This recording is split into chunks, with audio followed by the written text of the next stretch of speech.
उस रात आसमान कुछ ज्यादा ही चमक रहा था। तारे ऐसे लग रहे थे मानो किसी अनदेखी कहानी की गवाही दे रहे हों। आरव और कबीर छत पर लेटे हुए हमेशा की तरह भविष्य और ब्रह्मांड की बातें कर रहे थे। अगर सच में एलियन होते होंगे न, कबीर ने मुस्कुराते हुए कहा, तो वो इंसानों को उठा कर ले जाते होंगे। आरव हंसा, तो सबसे पहले मुझे ही उठाएंगे। उसकी हंसी अभी हवा में ही थी कि अचानक आसमान नीली रोशनी से भर गया। एक अजीब सी गूंज हुई और हवा भारी हो गई। दोनों उठकर खड़े हो गए। उनके सामने एक विशाल चमकती हुई स्पेसशिप उतर रही थी। आरव कुछ समझ पाता उससे पहले ही एक तेज रोशनी की किरण उस पर पड़ी। उसका शरीर जमीन से ऊपर उठने लगा। कबीर, आरव चिल्लाया, कुछ करो। कबीर दौड़ा, लेकिन कुछ भी उसके बस में नहीं था। देखते देखते आरव उस रोशनी के साथ स्पेसशिप के अंदर खींच लिया गया और जहाज पलक झपकते ही आसमान में गायब हो गया। कबीर वहीं जमीन पर बैठ गया। उसकी आंखों में डर नहीं, सिर्फ एक ही जिद थी। मैं तुझे वापस लाऊंगा, उसने आसमान की ओर देखते हुए कहा, चाहे मुझे किसी और ग्रह पर क्यों न जाना पड़े। अगले कुछ दिनों में कबीर ने हर मुमकिन कोशिश की।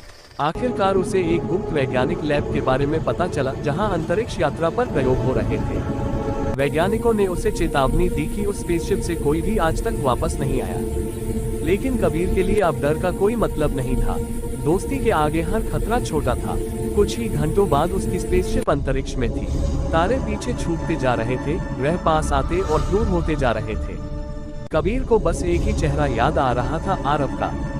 दूसरी ओर आरव खुद को एक अजीब से ग्रह पर कैद पाता है। लाल आसमान, अजीब पेड़ और ऐसे जीव जो आंखों से नहीं बल्कि दिमाग से बात करते थे। एलियन उसे ध्यान से देख रहे थे, जैसे वह कोई वस्तु हो।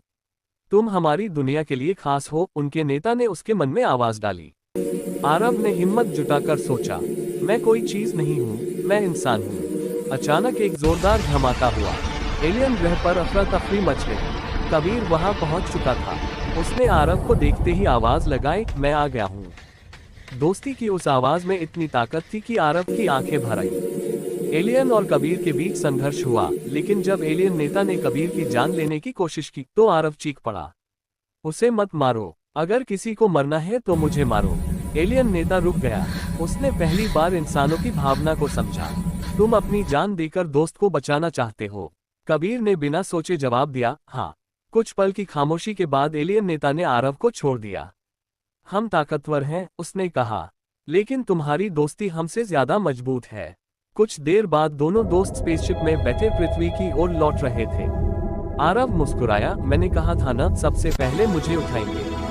कबीर हंसा, और मैंने कहा था, मैं तुझे वापस लाऊंगा। जब वे वापस